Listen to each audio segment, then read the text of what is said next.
Thank you, Lucila, and sorry for interrupting your flow earlier. We're recording now, so thanks. So I just wanted, if we could go to the next slide, I was just going to speak briefly to some of the themes we heard from all of you at the last meeting. As you may recall, last month, Brian took us through a great discussion of how portfolio benefits could be considered as part of resource planning. And we definitely heard some interest from some of you in continuing that conversation. And so we are having a more detailed, although somewhat technical, discussion of a potential methodology in the form of a drop-in session next week. We held 2 drop-in sessions earlier this month with IRP stakeholders and some others who were interested in participating. And so we're going to hold 1 more session next week. We'll put the information in the chat for you. It's going to be on October 25th from 5 to 6 p.m. It's not an official EAG meeting, but we would really appreciate your involvement. If you're able to attend, that would be great. As I said, this is an opportunity to hear. We had a higher level discussion with Brian last month. This is an opportunity to see a proposed methodology in a little more detail and be in a conversation with us around how it would work. We're really just looking for ways we can improve how we incorporate some of these non-energy benefits into our existing modeling processes. So if you can make it, that would be great. We'll also work with the steering committee to look for other opportunities to provide drop-in sessions, informational sessions on other topics that may be of interest to you. So let us know that your ideas that you have. These are for topics that we just may not have time to squeeze into our precious 2 hours that we have with you each month. So just we'll be working on that, and feel free to share your ideas with us. At the last meeting, we received some feedback from you all on how we might revise the accessibility discussion guide framework. And so today we'll go through some of those potential changes and with you here in a little bit, and you can take a look. And then finally, we spoke to you about an opportunity to participate in the Green Power Solar Grants as part of the selection panel. And 2 of you agreed to participate. So thank you very much for that. We really appreciate your support. If you could go to the next slide, Lucila. So just some brief regulatory updates. I'm going to try to move through these somewhat quickly so we can get to the heart of the meeting, which I can assure you is not the regulatory updates section. It's not probably the most interesting or rewarding. So I'll just try to be as brief as I can. On the Clean Energy Implementation Plan, I don't have any major updates to share at this point. I think we talked a little bit last month about the schedule. We filed last December. It's in a formal process at the Commission, and we have a few more steps left in that process. And we're hoping to receive a decision on our plan in either March or April of next year is what we're expecting. Meanwhile, though, our team continues to work on some of the areas that we indicate in our plan where we wanted to do future work. So one of them is an equity assessment, where we want to better understand the existing disparities that our customers may face, particularly as it relates to some of our existing programs. We've hired a consultant, Illum, to help us with this equity assessment work, and so we're digging into that work with them right now. And our goal would to be able to bring something back to share with you sometime in the first half of next year and start getting your feedback on it, so that we can have this equity assessment reflected and incorporated into our biennial CEIP update, which we will be working on in earnest probably just after we receive some direction from the Commission on the plan that we filed. So it will be a busy 2023 as well. The other update I wanted to provide you really relates to utility bills and our general rate case, which we talked a little bit about last month. What we're sharing with our customers and wanting to make sure you were aware of as well is that we do expect our customers will start seeing higher energy bills beginning later this year. And this is really due to a combination of factors. It includes increasing costs of natural gas, the cost of meeting our state policy objectives for clean energy, like the Clean Energy Transformation Act, and continued investments we need to make in system reliability and in safety. We know that higher bills are never welcome and certainly have an impact on our customers, particularly at a time when so many are feeling the effects of record inflation, and that many may find it challenging to pay their utility bill today. So I want to make you aware and for you to spread the word that we really do have a number of programs to help our customers save money and reduce their bills. And we are working really hard on our end to make these programs more readily available and accessible, with an emphasis on those that are the most vulnerable. So one way is energy efficiency, and it's one of the most effective ways that customers can reduce their own bills. And even some of the smallest changes can really add up in terms of savings. Things like installing basic window coverings, changing your furnace filters, switching your lighting, maybe to LED lighting, and the old turning your thermostat down when you're not at home or when you're sleeping at night. And we also have some rebates available for energy efficiency upgrades. And our income qualified customers are certainly eligible for larger rebates as part of those programs. So that's the energy efficiency side. And then we have a number of bill assistance programs that are available to our customers that need help paying their bills. We worked with you on the bill discount rate last year. You probably remember Teresa and Suzanne Sassville. She'll come join us hopefully next month to talk more about some of these assistance programs. Customers who need help can reach out to us and see if they qualify for our own bill assistance program. It's known as the Home Energy Lifeline Program, or HELP. There's also funds available through the federal government LIHEAP program, and we also have the Salvation Army Warm Home Fund. So there are options. Please reach out to us if you need more information on any of those. We also have payment arrangement plans available to our customers who want to go that route, and we work with customers to develop hopefully what feels like a more manageable payment schedule for them for up to an 18-month period. And then I mentioned the bill discount rate. If our request for that program is approved by the Commission, we will have a new bill discount rate for low-income customers and seniors. We'll have increased funding for bill assistance programs, hopefully starting next year, and a new pilot program that would forgive the debt of customers who are facing significant past due balances on their account. So I included a link to the press release we put out earlier this month, and there's some more information on our website too. We'll put that link in the chat. It looks like it's already there. Thank you, Allison. So please take a look. And as I mentioned, my colleague Suzanne will join us soon to talk more about our bill assistance programs. So that's my update. I'm happy to take questions if I can. Also happy to follow up with you with your specific questions as well. Please. All right, so we heard you say last time we needed a bit more time to talk about this discussion guide in depth. So I'm going to provide a bit of a review of what we discussed last time, add a little more information, and then we're actually going to go into small groups to dive deep into different aspects of this discussion guide. And this slide is just a reminder of our purpose and why we're creating an equity discussion guide. And I'll read a little bit of co-creating a guide that provides a shared vocabulary of equity language for you all. It creates a bank of guiding questions when you all are having these discussions. And then it's intended to be a resource for you all and not a strict decision-making tool. Next slide. All right, this is another reminder of the varying components that make up the discussion guide. We have the framework, which is visualized on the right-hand side, and that depicts the process that you all might look at with issues with the equity lens and getting into the 3 A's, so accessibility, affordability, and accountability. Each A has a bank of guiding questions that support your discussions. And so you all don't need to reinvent the wheel every time you face an issue or PSC comes with an opportunity for feedback. We're also planning to compile an appendix of other resources, which we haven't discussed yet, but we will at a future date. I'll give you a moment to just take this in. All right, next slide. Okay, so last time we met in September, we focused on the accessibility A in the discussion guide, and we'll take some time to review the updates we made to the accessibility portion based on your comments. And the goal is to move into the affordability portion of this guide today.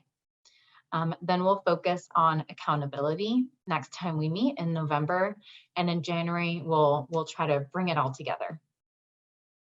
Next slide. All right, a little bit more into the process. So here's the guide framework with a bit more detail. The first step, which is AIM, reminds us to take a step back and think about what it is we're trying to accomplish by taking up this issue. What are we intended to do? What do we want to have happen?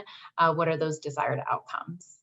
Then the assess is when we really get into the details, where we can put the guiding questions to make sure we have all the information needed to make a recommendation, or you all have the necessary information to make a recommendation to PSC. So there's a lot of guiding questions, and they're organized into the 3 overarching questions for each A: affordability, accessibility, and accountability.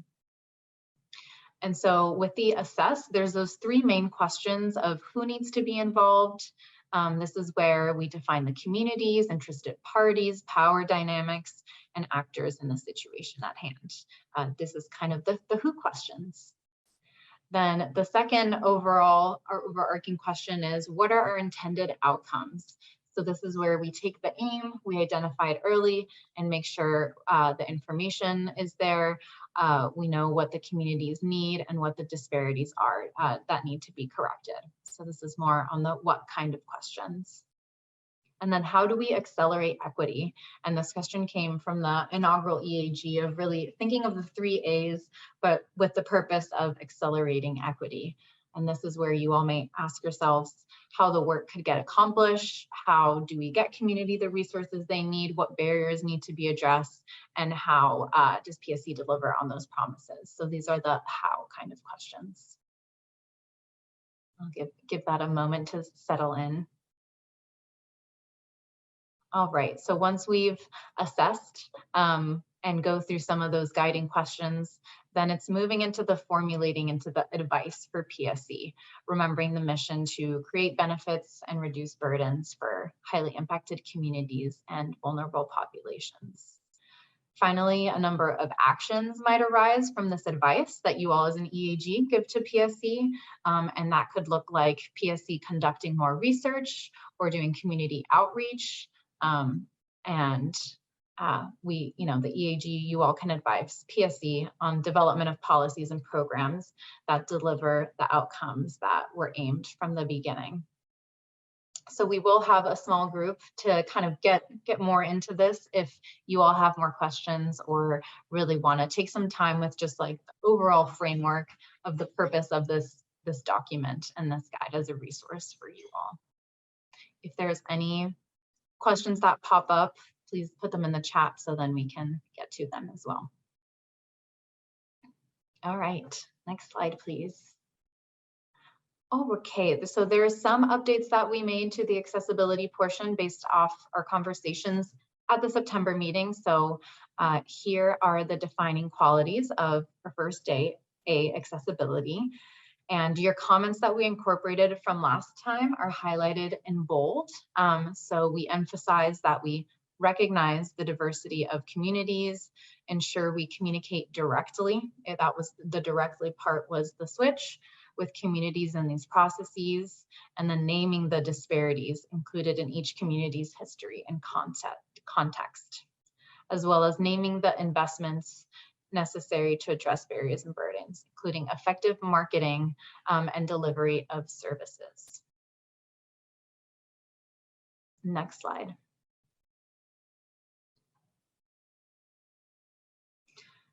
Then these were some of the updates to the guiding questions under accessibility that we spent some time with. And so again, you can see the changes were in bold. So really highlighting having direct communication with the community, asking, do we understand and recognize the community's makeup and needs and all aspects of diversities?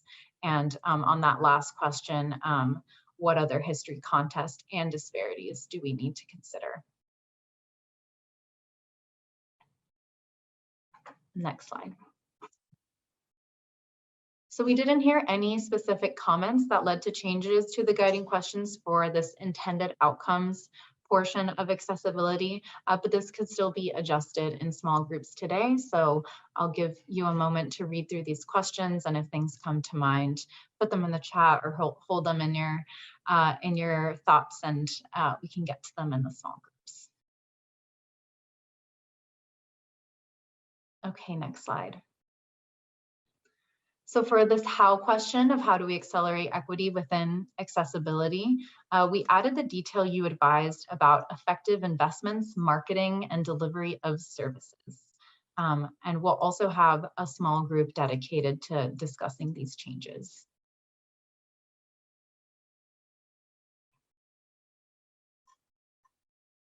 All right, just letting that settle in. And again, we'll have a small group to really focus on accessibility. So if you have some thoughts, please hold them. Just got to hear me out for a couple more slides as we dive into affordability, and then we'll go into small groups. All right, next slide, please. So we're moving on to our second A, affordability, and this is all new content for today. And these are the factors that we use to define affordability based on your comments that we heard back in July when we talked about this, and from the inaugural EAG as well. Factors and context to define affordability, resources and assistance to help communities thrive, and economic benefits and burdens. Next slide. So in the who needs to be included as it relates to affordability, these were the 3 guiding questions that we formed based off your comments in July and prior. So really trying to define those audiences for affordability. And it's thinking about both residential, business, and commercial and industrial customers. Next slide. Then with what are our intended outcomes? These are also the 3 guiding questions that we want to accomplish. So what does the community depend on to live? What can we do to free up more disposable income for the community? And what can we do to connect the community to resources? So those what questions. Next slide. Okay, so getting at the how, and this is identifying economic benefits and burdens, and the 3 guiding questions are on the slide. So this can help how we can get closer to equity and affordability. And there's a lot of content there, a lot of guiding questions within each of those 3 buckets, but there will be a breakout room focused on the affordability context. So if there's any clarifying questions or edits to any of these sections, you all will have the opportunity. And Heather, thank you for being here. Your colleague Malcolm, and I'll pass it to you. Thank you. Thank you very much. If you could actually go to the next slide, please. So I wanted to start by just grounding everybody in the portfolio of existing renewable energy products that PSE has in operation today. Some of these products have been in operation since 2001 and really are meant to provide our customers with the ability to support new additional renewable energy beyond what is in PSE's portfolio. So the ability to go above and beyond what's in our portfolio and support their own renewable energy goals, either directly or indirectly. The products on the left are really about supporting renewable energy that is not located on site, but elsewhere in the community. So it might be a dairy digester project in a more rural community, or a solar project, in the community, but not on their rooftop. The products on the right are the customer generation products, and those are the services where we support customers who want to put renewable energy on their own home or business or property and are making that direct investment. And so we help to safely interconnect those projects to our system. But I do particularly want to focus tonight on 2 ways in 2 products and how those products are working to support our highly impacted communities and vulnerable populations more directly through their actions. So if you go to the next slide, please. The first is regarding the Green Power Solar Grant Program, and I believe you have heard from Mackenzie Martin on this product before and how this is being deployed, but I just wanted to provide a little bit more background on this. So in order to increase access to the benefits of solar projects, PSE has been running a grant program for nonprofits, public housing authorities, and tribal entities serving low-income and or BIPOC community members in PSE's electric service area, and allowing them to install new solar arrays. We're able to fund these grants actually through the funds that we collect from our Green Power and Solar Choice participants. So we're able to take some of those funds and put them towards grants. And we are committed to continuing to do this through 2025 and beyond if funding allows. And while we're funding these projects, they are owned by the entities who host these and are really meant to drive down their costs. And we ask the participants, or excuse me, the grant recipients, to demonstrate how they will return those benefits to the members of the communities that they serve, either through expanded services or direct payments or bill savings. So examples of some of the entities who were funded in this last round in 2022 include excuse me, I lost my notes, but 4 tribal entities, 3 food banks, 2 housing providers, 2 youth-based organizations, a regional community service provider, and a church with a BIPOC-led congregation that tangibly supports over 10 nonprofits and provides card camping in their church parking lot. So hopefully that gives you a sense of kind of what these grants are designed to do. And as I said, we're continuing to do this work. We'll be releasing another round of funding in 2023. And in fact, those proposals are currently in and being reviewed. And I actually want to call out, C is actually participating in that review panel this year. So C Wang, and also I believe Jenny Harding might be participating in that review panel as well. So thank them for, I want to thank them for participating and providing their input to that process. And then next slide, please. The next program I wanted to talk about is our newest voluntary renewable energy product. And this is our community solar program, and specifically our community solar program for income eligible customers. So community solar is really meant to expand access to clean energy for all customers, regardless of whether they own their own home or not. And it follows that we should really expand access to those who face financial barriers to clean energy programs, not just those who can pay a premium for the clean energy. And so we've set aside 20% of the program shares of this project for income eligible customers. And in this case, income eligible customers are defined as households with an annual income level at or below 200% of the federal poverty level. We've also tried to design some key elements into the product to make it easy for customers to enroll. So we've heard that verifying income can be a barrier to participation. So no proof of income is required, and income eligible customers can self-qualify. In addition, we want to make sure that these customers are saving money and not just paying as the other customers. The other customers pay a subscription fee, and then they get some of that back as a credit on their bill based on the actual production of those panels.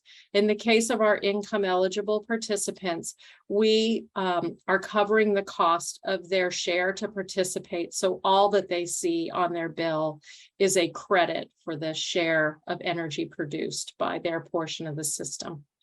And what that means for customers is a credit on their bill of anywhere between $7 and $11 a month, really dependent on whether they are participating in a West Side solar project or a project located in Kittitas County, where the production is a little more favorable. And then finally, you know, that it doesn't require a roof or an upfront investment, and we are trying to make this as easy for renters to participate as possible. So in order to subscribe to the income eligible portion, we wanted to use the trusted messenger model by equipping community-based organizations with the program information that they could then share with their clients. In addition, we then reached out and conducted email and direct mail marketing tactics to reach those low and moderate income households. We've conducted some Spanish language marketing during the summer of 2022, and then participated in a low moderate income marketing campaign, during which PSE again leveraged partnerships with the trusted community members and organizations to provide awareness for those native Spanish speakers who might benefit from these assistance programs. So that included transcreation of assets, participation in targeted local events, and then creation of a dedicated email for the native Spanish speakers interested in learning more. And I'm happy to say that most of the income eligible shares are subscribed now. It did take some time, and we still have many lessons to learn about how best to reach these customers and make sure that they are aware of the fact that these are available. With that, those were the main points I had tonight. I wanted to leave plenty of time for you to hear about what's coming next. And my colleague Malcolm McCulloch is going to share with you what else we're hoping to do in this space.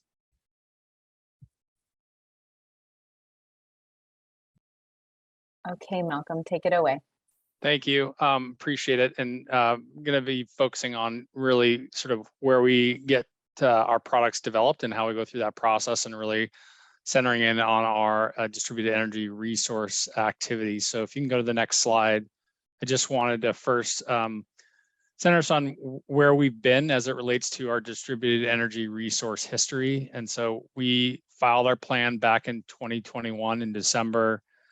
As Kara noted earlier today, we've been going through the process with our regulators to get that plan approved, which we hope to have sometime in March of next year. But prior to getting that approval, we've been doing other things to help move the process forward. We do have some aggressive targets we need to hit by 2025. So part of that activity has been doing a request for proposals to the market to help to see if we could find resources and or programs that we could bring to our customers once that approval is complete. And then also we are now steeped in the development processes, which I'm going to talk about specifically tonight. So next slide. So what are distributed energy resources? Really, there's three things that we look at when we talk about DERs. The first would be batteries. And so batteries are going to be either customer sided or interconnected directly to PSE's distribution system. They can be standalone or they can be paired with other renewables. And ideally for the utility, we want these to be dispatchable for local system or peak management activities. And as we look in the future, these batteries could also be utilized for ancillary services like frequency response, which allows us to stabilize frequency immediately following a sudden loss in generation or load, and or energy arbitrage, which is essentially allowing us to purchase electricity off peak periods and store it. And that electricity can then be discharged during our peak period. So it allows us to reduce the cost for that usage. The other item would be distributed solar. So again, that is either customer-sided solar or interconnected to PSE's distribution system. And the key with this is for PSE to be able to count the solar towards our targets. We need to be able to retire the RECs, the energy credits associated to those systems. And finally, the demand response programs are dispatchable load reductions, and mainly for winter peaking time frames. So think about 6 a.m. to 10 a.m. or 5 p.m. to 9 p.m. when everybody's, either heating up breakfast or coming home from work and getting ready to get dinner going. These are direct load control opportunities we look at using smart thermostats, water heaters, curtailing some industrial loads. So finding ways to reduce, again, the usage for customers during those peak periods where we have to either fire up distributed generation to meet that peak or go out and get it on the market. Next slide. So the way that we think about our products that we're developing for distributed energy resources is really leveraging different ownership models. And so this graphic is used to sort of depict the different models that we approach when developing these products and services for our customers. The first is a fully turnkey approach. So that would be that top dark blue line where PSE is going to own, operate, and maintain that system. And the energy return is going directly into PSE's distribution system. This is usually termed as front of the meter distribution systems. The second would be a hybrid model where PSE is going to own PSE's infrastructure up to the meter. And then we would provide the customers with incentives to install their own distributed system on their home behind their meter, and that they would be able to utilize the on-site generation. And then we would find opportunities where a surplus supply would be brought back into the distribution system. Next slide. So this breaks down the various concepts that were put forward as part of our CEIP and kind of approaches it from both the solar and the battery approach, but the front of the meter versus behind the meter. So again, in the front of the meter, the top section of boxes, you have our community solar program, which Heather just described. We're also looking at deploying a multifamily community solar program. So how do we put solar on multifamily properties where that can help reduce the burden for those folks living in those facilities and get access to that renewable energy? And then also just PSE small scale distributed solar. So anything that's really below 5 megawatts. So this is a list of things that we're working through. As I said earlier, we are working on a time frame of a March time for the approval of our CEIP. So we don't want to wait. So we're trying to work through and design some of this stuff. But really that design is going to be necessary with help from our community members. Next slide. So in order to meet our targets, we are going down the path of our product development roadmap. So as you can see, we are almost up to the end of 2023, and we are in the first phase of planning for our programs. And as we continue to engage in the CEIP regulatory process, this roadmap will evolve, but again, it provides us a foundation on which we can center our work. Next slide. So how does PSE go through the product development process? We do have a end-to-end process that we use, and we try to be pretty consistent as we go through our product development to lean on this tool. And right now we're really focused in on the design phase. So that's that third arrow there.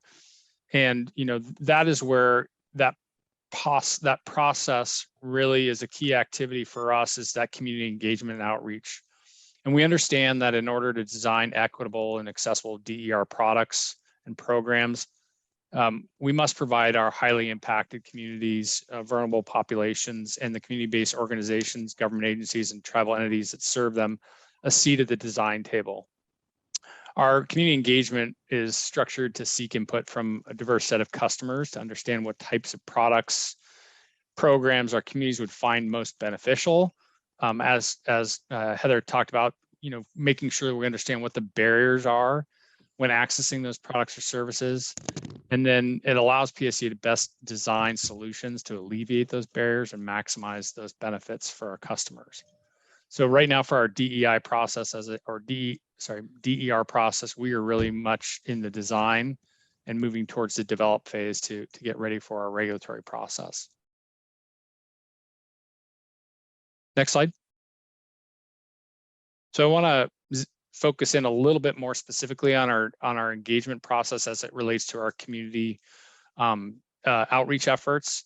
So we just started last month. You'll see, actually, we are not here in September anymore. We're already in October, but we are in the process of developing our public participation plan. And, while these steps, may be refined, it's going to be basically responsive to the community requests and the findings we get from these various stages.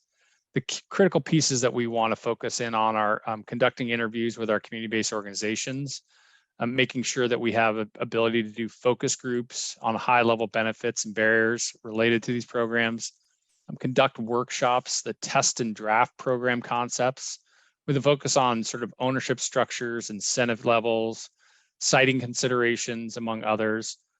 And ultimately, we want to be able to distribute this survey and make sure that it further tests the hypothetical future programs. This engagement is cascading in nature, as you can see, and it's meant to be that way so that we can use the engagement and synthesize the feedback we get as we get through each process and help to incorporate it and bring those learnings into the next stage to help inform the questions we ask and kind of continually dive a little bit deeper with our participants. And we're planning to conduct some of this also in languages other than English. And I kind of highlighted around the boxes where I think members of this organization really could help inform and participate if interested. So, again, this is a really important process for us. We want to take the time. We've designated, obviously, through the end of this year, all the way till the March timeframe where we hope to get ready for our filing of our formal program. So, we think a 6-month timeframe is quick, but we also know that there's a process we followed that allows us to get, that critical feedback. Next slide. So I just want to talk quickly about the goals for this feedback. We talked about procedural equity. We want to make sure we get the best outcomes for our communities through program design. We want to make sure that the feedback is representative of geographic and demographic diversity. So we're making sure in our plan and outreach efforts that we're meeting those objectives. We want to identify future customers of programs. And then ultimately, we want to determine how to more effectively deliver and market these programs. So thinking about ways that we might be able to utilize trusted voices to help engage with customers. And then on the customer and community side, we want to utilize these outcomes to, help inform the program design.